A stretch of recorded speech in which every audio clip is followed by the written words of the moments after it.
ఇప్పుడు మెగా కుటుంబై ఇష్టారీతిని నోరు పారేసుకుంటున్నారు టీడీపీ నాయకులు అన్నట్టు కూడా ఇప్పుడు సోషల్ మీడియాలో కామెంట్లు చేస్తా ఉంటే బాలకృష్ణ వ్యాఖ్యల మీద డిప్యూటీ సీఎం పవన్ కళ్యాణ్ గారు ఎందుకు సైలెంట్ గా ఉన్నారు అనేది కూడా చర్చ నడుస్తా ఉంది. ఎందుకు సైలెంట్ గా ఉన్నాడు? సమాధానం ఏం చెప్తాడు? అందుకని సైలెంట్ గా ఉన్నాడు. ఏం సమాధానం చెప్తాడు? నేను ఆ రోజు ఆవేశంగా మాట్లాడాను, మా అన్నయ్యని అవమానించారని. మా అన్నయ్య నన్ను అవమానించలేదని వాడు చెప్పాడు. సో అప్పుడు నేను అంతర్జ్ఞానంతో అజ్ఞానంతో మా అన్నయ్యని అవమానించారని మాట్లాడారని చెప్తాడా? ఏం చెప్తాడు? వాళ్ళ అన్నయ్యే సాక్షి. ఇంకెవరో చెప్తే డబాయించచ్చు. వాళ్ళు ఏదో అంటారు, వాళ్ళని లేకపోతే వైసీపీ ఏజెంట్లను ఏదో చెప్తాడు. ఇప్పుడు వాళ్ళ అన్నయ్య కదా, వాళ్ళ అన్నయ్య వైసీపీ ఏజెంట్ పేటీఎం బ్యాచ్ అనలేడు కదా. వాళ్ళ అన్నయ్యే చెప్పాడు కదా, చిరంజీవి గారే ఓపెన్ గా చెప్పారు కదా. ఏం మాట్లాడతాడు? ఆయన గొంతులో వెలక్కాయ పడింది. ఏం మాట్లాడతాడు? మింగలేని కక్కలేని పరిస్థితిలో ఉన్నాడు. అనేది మాట. ఆయన చాలా పవన్ కళ్యాణ్ అనేక అబద్ధాలు, ఇది ఒకటే కాదు, అనేక అబద్ధాలు ఆడాడు. 24,000 టన్నుల గంజాయి దొరికిందని ఒక అబద్ధం, 32,000 అమ్మాయిలు మిస్ అయిపోయారని ఒక అబద్ధం, వైజాగ్ స్టీల్ ప్లాంట్ కి నా తల అడ్డేస్తారని ఒక అబద్ధం,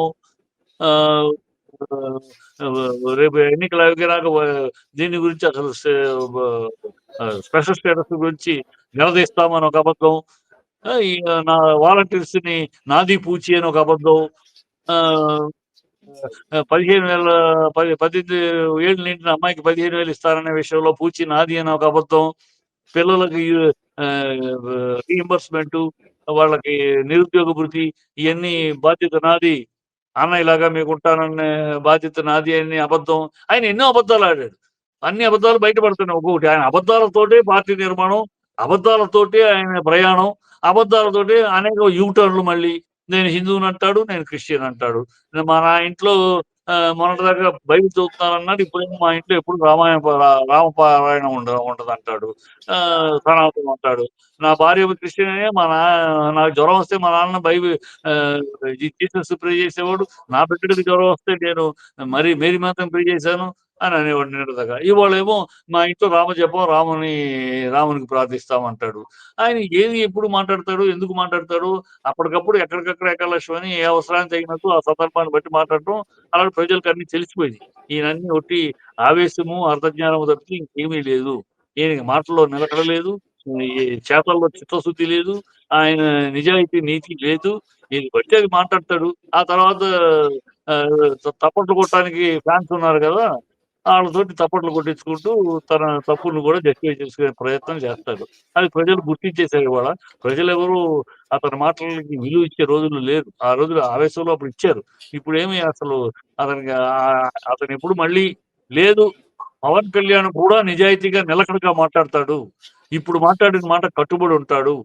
ఇప్పుడు అడుగుతున్నారు ప్రజలు, 12 ఏళ్లుగా ఆయన పార్టీ పెట్టిన 13 ఏళ్లుగా ఇప్పటికి ఒక్క విషయం, ఆయన చెప్పిన మాట కట్టుబడి ఉన్నాడు ఈ 13 ఏళ్ళు అని ఒక్క విషయం చెప్పమానండి. ప్రశ్నిస్తాను అన్న ప్రశ్న కానుంచి నిన్నటి ప్రశ్న దాకా, చెత్త తీయడానికి గవర్నమెంట్ దగ్గర డబ్బులు లేవు నేను అన్న పాయింట్ దాకా ఆయన ఒక్క మాటకి జీవితంలో ఆయన చెప్పిన మాట కట్టుబడి ఉన్నాడు. ఇంతవరకు ప్రశ్నించిన ప్రశ్నకి నిలబడి ఉన్నాడా? ఒక్కటి చెప్పమానండి. ఒకటి ప్రజలు అదే అడుగుతున్నారు. ఏదయ్యా బాబు 12 ఏళ్ళుగా ఎన్ని మాట్లాడాడు, దేనికి కట్టుబడి ఉన్నాడు ఏంటయ్యా? మొదటి సంవత్సరం మాట్లాడేది, రెండో సంవత్సరం మాట్లాడాలా, రెండో సంవత్సరం మాట్లాడేది, మూడో సంవత్సరం మాట్లాడాలా. నేను ఎప్పటికప్పుడు మాట మార్పులు, సిద్ధాంతాల మార్పులు, నీతులు మార్పులు, రీతులు మార్పులు. ఏం మనిషి, ఏం రాజకీయం ఇది అని ప్రజలు విస్తుపోతున్నారు. అలాగే చెప్పమనండి, ఆ ఫ్యాన్స్ ముందు చెప్పానండి. మా ఆయన మా హీరో, మా దేవుడు ఈ 12 ఏళ్లలో ఇదిగో ఈ మాట అన్నాడండి, ఈ మాటకి ఇప్పటికీ కట్టుబడి ఉన్నాడండి. ఒక్క మాట చెప్పాను, చెప్పలేదు. ఇంకేదో మాట్లాడతారేంటి వాళ్ళు? ఇప్పుడు నిన్న అసెంబ్లీ దృశ్యాలు చూసిన తర్వాత, పరిణామాలు చూసిన తర్వాత స్వపక్షంలో విపక్షం ఉందనుకోవాలా, విపక్షంలో స్వపక్షం ఉందనుకోవాలా, లేకపోతే జనసేన కూటమి మధ్య చీలిక ఏర్పడే అవకాశం ఉంది అనుకోవాలా? ఇక్కడ ఒక పెద్ద విషస్ గేమ్ ప్లాన్ జరుగుతుంది. నేను అది మీకు చెప్తా. ఓకే. రాజకీయంగా రాష్ట్రంలో ప్రజాపాలన, ప్రజల ఎజెండా లేదు. వాళ్ళ ఎజెండాలు ముగ్గురికి 3 ఎజెండాలు ఉన్నాయి, 3 పార్టీలకి. ఆ ఎజెండాలే నడుస్తున్నాయి. దానికోసమే అడుగులు వేస్తున్నారు. ఏమిటి ఆ ఎజెండా? చంద్రబాబు ఎజెండా మనం గెలిచేసాం, అయిపోయింది, ఏదో అది చేస్తాం, అది చేస్తాం, ఆయన ఏదో మాట్లాడుకుంటూ డబాయించి, మన మీడియా ఉంది, మన పేపర్లు ఉన్నాయి, బడ్జెట్ చేయడానికి అట్లా చేయించుకుంటూ కాలం గడిపేద్దాం, మనం ఇంకేం పీకేది లేదు, ఎలక్షన్ మళ్ళీ లేదు కనుక ఇప్పుడే.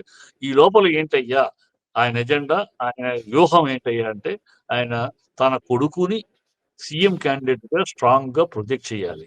తన కొడుకు చేతికి పార్టీ అప్పజెప్పాలి. ఈ 4 ఏళ్ళు అయ్యేటప్పటికి ఆయన ఎలాగో నేను రాజకీయాలకు మళ్ళీ కంటెస్ట్ చేయను అంటున్నారు కనుక చెయ్యాలి. అది చెయ్యాలంటే అతన్ని ముందుకు తీసుకెళ్తున్నప్పుడు అతన్ని గట్టిగా పవర్‌ని దాటించాలి. ప్రజల్లో ఇప్పుడు లోకేష్ అంటే పవనే అంటారు. కానీ పవర్‌ని దాటించాలి. దాటించాలంటే తన కొడుకుని ముందుకు తీసుకెళ్ళాలి. దానికి ఇలాంటి రకరకాల వ్యూహాలు పన్నుతున్నాడాయన.